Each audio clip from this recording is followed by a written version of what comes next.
সারা দেশে আজ আকাশ সাময়িকভাবে আংশিক মেঘলা থাকলেও তাপমাত্রায় বড় কোনো পরিবর্তনের সম্ভাবনা নেই। বুধবার সন্ধ্যা থেকে আগামী 5 দিনের আবহাওয়ার পূর্বাভাসে এ তথ্য জানিয়েছে আবহাওয়া অধিদপ্তর। পূর্বাভাসে বলা হয়েছে, দেশের আবহাওয়া প্রধানত শুষ্ক থাকতে পারে, তবে শেষ রাত থেকে সকাল পর্যন্ত কিছু এলাকায় হালকা থেকে মাঝারি ধরনের কুয়াশা পড়ার সম্ভাবনা রয়েছে।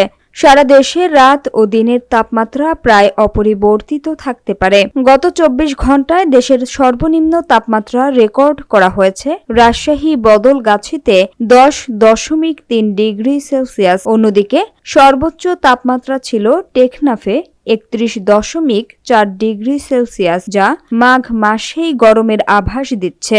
আবহাওয়া অধিদপ্তর আরও জানায়, বর্ধিত 5 দিনের আবহাওয়ার পর্যালোচনায় উল্লেখযোগ্য কোনো পরিবর্তনের ইঙ্গিত নেই। বর্তমানে উপমহাদেশীয় উচ্চচাপ বলয়ের বর্ধিতাংশ পশ্চিমবঙ্গ ও তৎসংলগ্ন এলাকায় অবস্থান করছে।